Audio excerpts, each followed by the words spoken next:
What is going on, GBA? I am TheConfusion, and I am actually here with KantoCastBlue to talk to you guys about the bold predictions for Season 6. I'm filling in. You guys get a little dose of me now, instead of the other member of the Dream Team, which I really wanted to be on here, Robin. Yeah. I was polling for you guys because I knew you guys could do it, but I'll fill in. Yeah. No big deal. We tried, but, schedules messed up. But, so right now, we're just going to hop into these bold predictions. A lot of new analysts are here, including me, so we got a lot more bold predictions than last season, so let's just hop right into it. So first up, we have Makati's bold predictions. First up, saying that George will finish the season with a better win-loss ratio than last season, as well as win the championship.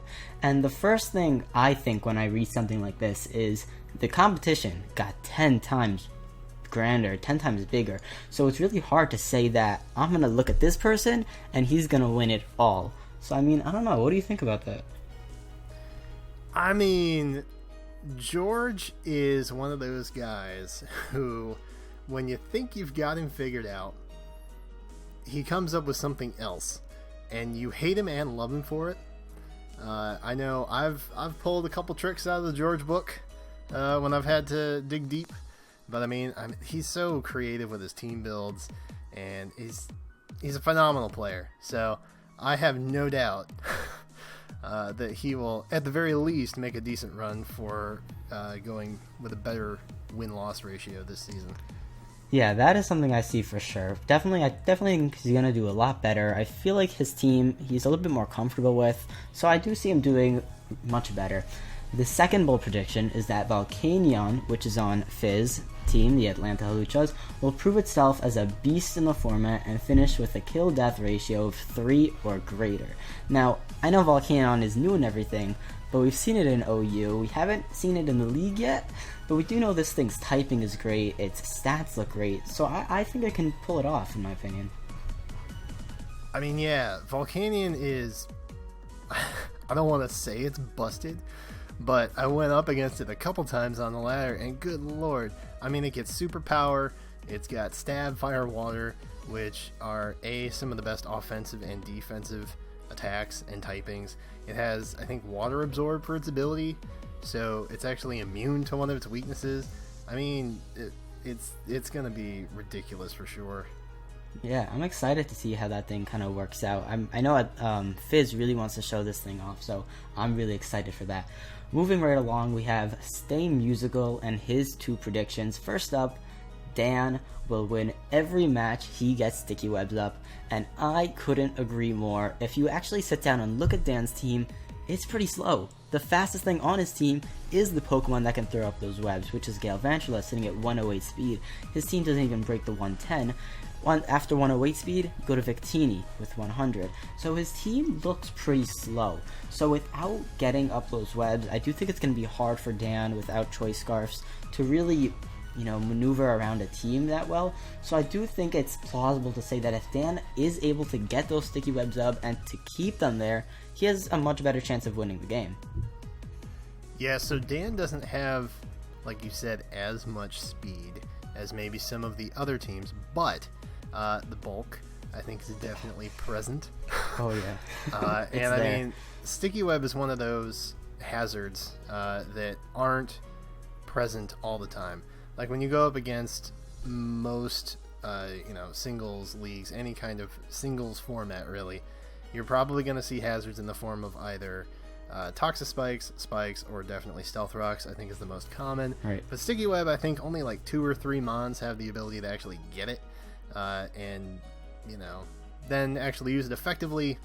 It's one of those things. But definitely if Dan gets speed advantage on his side too, good Lord help us all. Oh yeah, that's going to be crazy. Next up, we're talking about Gym Leader Gio and the fact that he's making it to finals apparently. Gio will make it to the finals this season. I have a lot of faith. I have a lot of faith in Gio. I think he played really well last season. Even though he didn't make it to playoffs, he did play phenomenally with the Entei Mega Pinsir core. Now he has a team different. He still has Ditto. I can't wait to see Remix play. He still has Ditto. But I don't know. I have faith. I think he can pull it off. Again, competition's incredible, so it really depends on how the battles work out. Yeah, Geo, I mean, I've said it before and I'll say it again. He made me a believer last season, specifically with the way he used his Ditto. And, I mean, he's a fantastic player. His builds are pretty unique. He has a fondness for Ditto. What's not to love? And, I mean, Caliente, right? You remember Caliente? Oh, yeah. It was huge. It was huge. It was crazy. Moving right along, we have Burke and his 2 predictions. First up, Old Man Tup's Mega PIDGEOT, and how it will average at least 2 kills per game. Now, I know that his team doesn't have crazy offense other than the Excadrill and Azelf, but I'm not sure if Mega PIDGEOT is going to be able to pull off that many kills per game. That's actually a lot. There's a lot of games. That's a lot of kills. There are some answers, not many things want to take that Hurricane, but I don't know. I feel like there are certain Pokemon that can out-prioritize it, or it's just not going to be able to get that many kills with really only 2 moves, being Hurricane and Heat Wave. So I think that's going to be a harder prediction to land. As much as it pains me to agree with Burke, I love you, but I mean, Mega Pidgeot's got some decent moves in its move pool, and not only that, but it's got Switch Initiative with U-Turn. So, I mean, it can pick up the KO as like a revenge killer of sorts, and then get Initiative out if it needs to, depending on the speed tiering that it's up against. But I mean, I think we're definitely going to see some awesome things from Mega Pidgeot for sure this season. Oh yeah, for sure. Second up, we have Bisharp will die to Colbur Berry HP fighting at least twice this season. Just to clarify for you all, that means Bisharp is probably going to be up against a Psychic type holding a Colbur Berry. Knockoff will be reduced by the Colbur Berry, and the Psychic type will retaliate with a Hidden Power fighting. I assume that's what Burke was hinting at over here. And twice this season, I think just the fact that we're talking about it now and it's up and it's out there is gonna be more predictable. I don't think John of New Orleans Pelipers is gonna let Bisharp die that easily. It really depends. He has some other answers to Psychic types, so it'll be interesting. Yeah, no, John's a pretty smart guy. I think he knows about the 4x weakness, and I think we all know a lot about 4x weaknesses at this point, as was last season demonstrated. So definitely, I think John's going to be able to prepare for that. I don't think Burke's getting that one. Yeah, I don't know. I mean, John knows a lot about 4x weaknesses. He has Escavalier, Gastrodon, LANDORUS-T, so I mean, he knows. He's ready. So, moving along, we have Brandon and his 2 predictions. First off being that Alakazam, regular, will get more kills than its Mega version. And I actually happen to agree a lot with this, because something that makes Alakazam so good is 2 things. It can hold a Focus Sash, and it has Magikarp. And that makes it an amazing revenge killer. It can come in on T-Spikes and Spikes and Stealth Rocks, doesn't even matter. Mega Alakazam's a harder Pokemon to bring in. It's on the Borussia Donphans team, so I don't really know how that's going to work out. He has Electabuzz and Scizor as a Volt Switch U-Turn to kind of get Mega Alakazam in, but I think it makes sense that a regular Alakazam will revenge kill a little bit easier than Mega Alakazam. I really don't know how to feel about this one. I love Alakazam and its many spoons, but for that traceability, it's really gonna take the right opponent to set up against to get a feasible ability that's useful. I mean, there's not really a good way to use a Gale Wings Mega Alakazam, right? I mean, if you want to run HP Flying and knock it out, you could try. Fair enough. Next up, we have Nick successfully runs a Zen mode Darmanitan against someone. I have no idea what to think about this. Darmanitan's hard. Darmanitan is hard to run this way. This is not something you see. I don't remember. I've been on the ladder in UU a lot, and let me tell you, I don't see a Zen mode Darmanitan. I think it was banned before. I don't think it's banned anymore, so I'm not sure if that's why. But Zen mode Darmanitan's tricky to work with. You have to run a special set, and if you can't get it in the right HP, I believe, then it's hard. So I don't know if they spoke. I don't know if this is something he's planning to try to do, but it could work. I don't really know. Zenmo Darmanitan. If anybody was going to be able to pull that off, it would probably be Nick. I mean, we saw, what was it, Iron Tail Mega Audino last season at one point. I remember that. I mean, Nick can do things, and he does things well. So if he so chooses to run Zenmo Darmanitan, I bet he can find a way to make it work. Yo, if he does that, kudos to him. That would be amazing. Moving on, we have Spastic and his 2 predictions. First one being Ditto gets at least 1 sweep this season. And I wanted this so badly. He had Ditto last season. Geo had Ditto. He has it again this season. I don't think he swept with it last season. He brought it in on some bulkier Pokemon. I think if he brings it in on a Pokemon that's planning to set up, I think Ditto just being on a team kind of scares Pokemon to set up. So I think if a Pokemon, there's a lot of Pokemon that set up. I mean, when you look at these Pokemon, pretty much everything tries to set up, whether it's defensively or offensively, usually offensively. So I see Ditto being a Pokemon that can destroy a team with your own medicine in a sense. So I'm hoping that Ditto and Geo can pull it off together and sweep. I mean, Ditto is so, like, when you're thinking of Ditto, right, and it's a counter team format like this, you get the option to see your opponent's moves, I think. Yes. Maybe. Yes, you see their moves. And then, I mean, it's Ditto, so you get stat copies. So it makes so much sense to use it, but it's kind of difficult to pull off because you've got to bring it in at the right time. You've got to know what roughly your opponent has left for you. But I mean, Gio's done some amazing things with this Ditto, so I would not bet against the fact that at least 1 sweep is going to happen at some point this season. Yeah, I'm looking forward. Next up, we have EMVEE of the Chim Chargers. EMVEE doesn't get a single win because of flinch hacks, whatever, all that. Because his first two draft picks were Togekiss and Jirachi, 2 Pokemon that get Serene Grace and a 30% chance to flinch move, being Iron Head and Air Slash. So, I mean, I don't think this was really EMVEE's plan, but I think what Spastic is predicting is that he will never get a win because or due to all these the flinch hacks. I mean, you run Serene Grace for a reason, right? It's a thing. And Jirachi exists for a reason. And Togekiss also is present. So, I mean, it's not a bad way to go about it. Sometimes you have to embrace the inner hacks that you need sometimes. I honestly don't think he's going to build an entire team around just flinching somebody to death. But, I think we're going to see some interesting things from EMVEE regardless, for sure. Yeah. So moving on, hey, we got your predictions. How about you just introduce them and talk about them? I got this. Guys, you ready? So, someone already did this, but... Oh, wait. Well, no, it wasn't done yet. So, I was like, okay, bold predictions. What's the boldest thing I could say? Dan wins back-to-back championships. Right? Does it get much bolder than that? I mean, this guy has been in so many championships, his fingers are probably getting weighed down from all the rings he's wearing. I would never bet against Dan.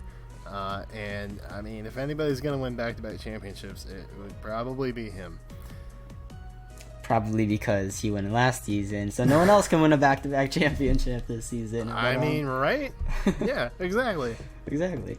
I see. Dan has an incredible team. Again, in my opinion, it could use some more speed, but again, the bulk is there, the offense is there, things could set up, it can gain speed, he has the webs, so yeah, Dan could definitely pull it off.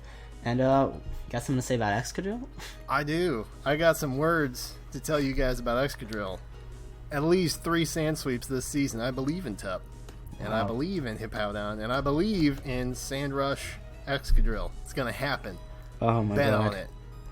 I don't know. I kind of have to oppose you here. I definitely see at least 1 sweep. I don't know. Do I oppose you? Because again, looking back at his team, he doesn't have that much offense. He's got the Pidgeot, he's got the Azelf, but I guess Heracross. I don't know. He's got Bulk, he's got Licky Licky, Hippowdon, Tentacruel, Tangrowth. So I mean, Excadrill is looking like his main way to really break down the team. So when you say sweep, do you mean that's gonna be the end of it, or that Excadrill is gonna be able to kill like a good 4 Pokemon and then die off itself? I'm gonna say at least 3 Mons in the match go down to Excadrill in a row. Wow. I was gonna say 2 sweeps, but I was like, you know what? That's not bold enough. We gotta go bolder. We gotta go 3. If you don't think you guys have not seen bold predictions, wait till we get up to mine right now, which is that WOBBUFFET will get more kills than at least 1 Mega Pokemon. Now, this is interesting because people look at WOBBUFFET and say this thing literally has 0 versatility. You know what it's bringing. It is bringing Mirror Coat, Counter, Encore, and whatever the hell it wants after that. That's it. You don't have any options with this thing. Look at it on Showdown. It doesn't even fill up a page. Like, you get nothing. But it's good. It doesn't make it useless. You can only run Shed Shell on so many Pokemon. You know, like, if you're gonna set up, it's gonna Encore you, and then he's gonna switch out into Slurpuff and set up. I believe EMVEE has WOBBUFFET, and he has Slurpuff too. He's gonna switch out into Haxorus and set up. Or you could attack it, it'll live it because of that insane HP stat, and just destroy you with your life. So, I mean, maybe if it's up against a Nidoking and you don't know if it's going special or physical, that's like a 50-50. But I definitely see WOBBUFFET getting a lot of kills this season, at least more than one of these more laid-back Megas like Mega Venusaur. I don't know. So, WOBBUFFET is actually one of those Mons that is similar to Ditto in my train of thought, where it makes so much freaking sense, but it doesn't always get drafted. And I understand why. But, I mean, this thing has Shadow Tag. And I think if one thing we learned last season from George and his Gothitelle, it's that Shadow Tag is real. And, I mean, if you're going to 1v1 a WOBBUFFET, I'm probably putting my money on the WOBBUFFET. Yeah. So, I'm inclined to agree with you here. Awesome. Alright. My next prediction is, that Slowbro and Florges are actually going to be brought to every match together. Now, I'm not saying they're going to be brought to every match. I'm just saying when one of them is going to be brought, I really do think the other one is going to be brought. This is on Battler X's team. We got Milwaukee Sawsbucks, Steve. I think they work really, really well together. I think he does have 4 main Pokemon that work as his core. You know, other than these 2, he has Heatran and I believe Golbat. But I think these 2 just synergize so beautifully. We already know from Mega Gardevoir that Fairy Psychic really look nice together. One of them especially defensive, one of them's physical. Unless I am missing something and there's reason to only bring just Slowbro or just Florges, which could happen. Again, a lot of weeks. It could happen. I don't see this as definitely something that, I'm like, yo, this is 100% happening.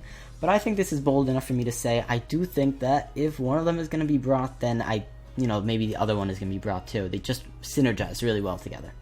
That's fair. I mean, looking at this picture, they seem to like each other a lot. Yeah. So I don't doubt that. That's definitely a good pairing. She seems interested. I don't think Slowbro's really that interested. He just doesn't know what's going on most of the time anyway. Alright, moving on, we have Robin. He was supposed to make this video, but we couldn't work it out. But here are his predictions. LANDORUS I Incarnate will be top kills this season. I mean, that makes total sense. We know how great it was used last season by Lars. I think now that he has the experience and he franchised it, that he's going to take this thing to the top. He's going to take advantage. Mr. Man is back. Yeah, I mean, good lord. LANDORUS I, sheer force, the move pool, it's a freaking monster. I wouldn't be surprised. I really wouldn't. I want to say, no, I disagree, but I mean, it's a monster. Yeah.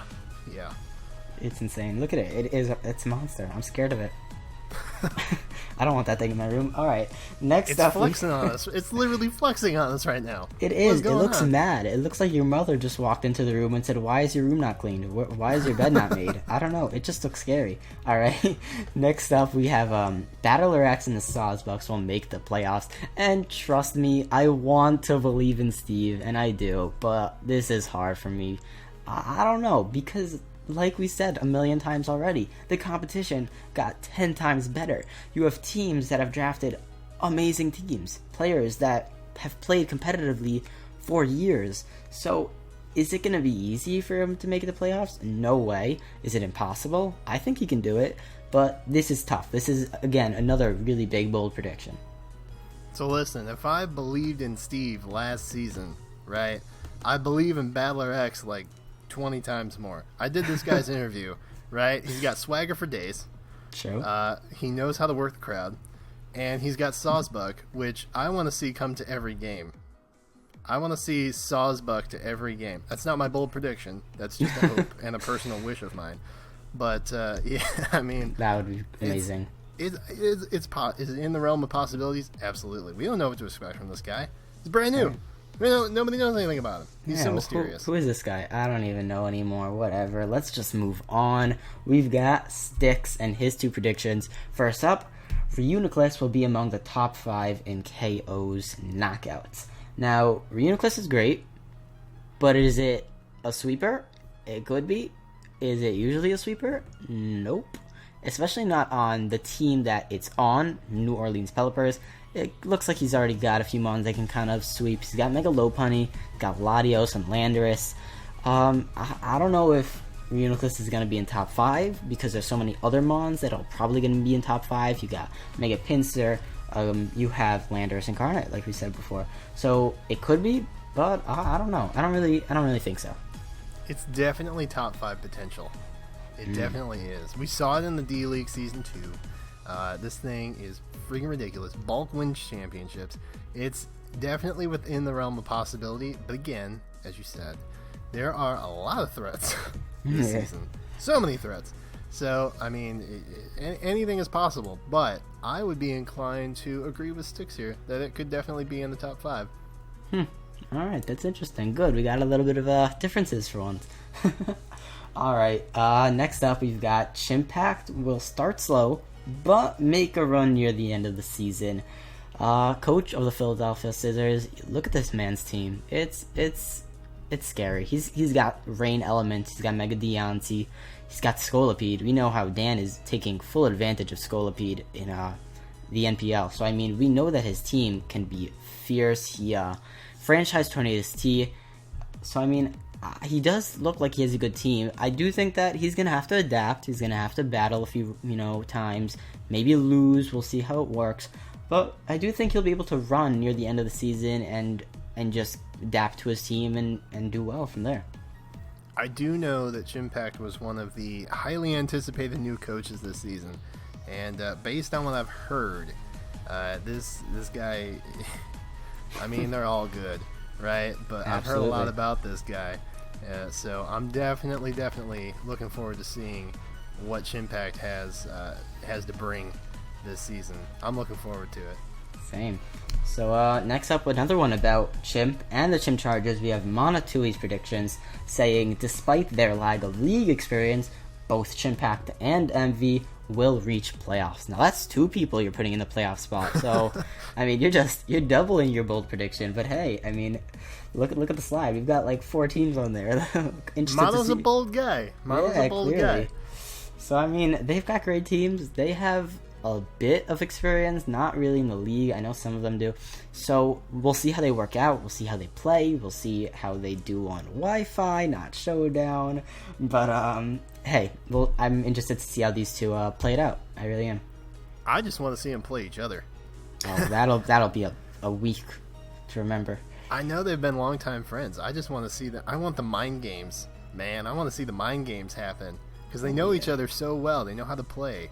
And they know how each other plays, so I'm just looking forward to that. Oh yeah, speaking of competitive rivals, we've got Tom, and how he's never going to be able to beat Dan this season. I mean, I know he kind of talked smack about Dan when he was an analyst, but is he really not going to be able to beat him? I mentioned before how Dan lacks a little bit of speed. If you look at Tom's team, I think the one thing he does not lack is speed. With Mega Aerodactyl, Noivern, Starmie, Xatu, this man has some speed. So I think it's actually going to be a little bit of a battle between the speed and the bulk. What will win out? I mean, they have both. They have speed. They have bulk. But I think this is interesting. Will the smack talk, come back and bite him in the butt? There's so much shade being thrown right now, and I love it. I don't know, man. I love Tom. I love Dan. It'll be great to see them play each other, but I don't know. I don't know. If this comes true, props to Mono, because this is probably the most bold side we have. Yeah, true. For sure. I mean, I don't know how many times they play. I didn't really look. I think they play once or twice. Not really sure exactly, but I'm interested to see how that kind of works out. Moving on, we have Mighty Mamoswine's 2 predictions. LANDORUS-T will only win a maximum of 3 games this season. Now, I know LANDORUS-T isn't amazing in League format, but I think it'll do a little better than 3 games. I mean, I don't know. What do you think? I think it's gonna do better than expected. There's not a whole lot that this thing can't muscle through. It's got a decent amount of bulk. You can run it different ways. It's a powerful mon without being too terribly predictable, other than the fact that it's going to carry Earthquake. Because if you don't have Earthquake on LANDORUS-T, you're not running it right. Wrong. Exactly. Unless you're using Earth Power, you're running it wrong. Just to let you know, coaches, don't run. If you're not running Earthquake, just go home, quit. What? Landorus is amazing with Earthquake. Then again, it has U-turn, has knockoff, stealth rocks, whatever you want to run on this thing. So I mean, it's interesting. I think it could be versatile enough to win a couple more matches than that. But hey, I guess we'll have to see. Second prediction about Volcanion. Let's go. Volcanion will finish top 5 in kills. Apparently, just like REUNICLUS will. I don't know. The offensive counterpart to REUNICLUS, right here, Volcanion. That's what's happening. I personally already said it earlier, but I mean, this thing is definitely a contender for ridiculous offense. So I'm not going to bet against Mighty Mamoswine on this one. Yep. So last up we have Mighty Brawlick and his predictions, last ones, and the first one about Miguel. Miguel will sweep more than one time with some variation of a bulk up or Swords Dance Talonflame. So that's interesting. We do know that Miguel drafted Talonflame last, I believe. But Talonflame is good. It has priority. It's amazing. Swords Dance, bulk up, it can do it. It can do a lot. As long as you whittle down some of the steel types, some of the rock types. Talonflame, even maybe with a natural gift, who knows? Talonflame can be interesting. Not that versatile, but it can U-turn, it can Brave Bird, it can Flare Blitz, Flame Charge. I don't know why you would want to, but it can. So Miguel plays well. Miguel plays amazingly. He's very creative with his sets. I think that he can bring a Talonflame. I don't know about more than once, but I do think he's going to bring a surprising Talonflame that will really throw off the opponent. Yeah, I mean, Talonflame is like the definition of a revenge killer, right? If your team gets whittled down even just a little bit, Talonflame's going to come in and just clean up most of the time, if not every single time. So this is... I believe that this is bold, but I don't know. It's pretty believable that Talonflame could sweep relatively easily, depending on the matchup, of course. Exactly, yeah. If he gets rid of steel types, depends on the matchup for sure. And the last prediction of today is EMVEE will go undefeated in the regular season. Now, EMVEE's good, Woo! But undefeated, that is crazy. I don't know when was the last time the GBA has had a player that went undefeated in the regular season. That I think is a crazy bold prediction to say that one of our, especially with all the new coaches that are going to be amazing, all of our coaches this season are just top-notch players. So, undefeated? I don't know. I really don't. I don't know. EMVEE himself actually said, I believe during his coach interview, that he doesn't have a whole lot of experience in counter team format, but I mean, he's good. He's good. He's smart. He actually, I think, helped team build a little bit on Dan's championship win last season. So I mean, he's definitely got that championship game mindset going on. I see. But, I mean, I don't know though. Undefeated? That's a lot of games, man. Yeah, that is. That's a lot of games, especially a lot of games against top-notch players. So I guess we'll have to see. All of the predictions so far, I mean, so far. All the predictions have been outstanding. They've been crazy, and I'm excited to kind of look at this when the season is over and see who predicted correctly and who kind of messed up completely. But that is all the time we've got. Thank you all for stopping by and watching. Don't forget to subscribe for more and follow us on Twitter and check us out on our website. But that's it. Anything else you gotta say? Nope. All right. That's it. That's it. That's all we've got. Thank you all for watching. Peace.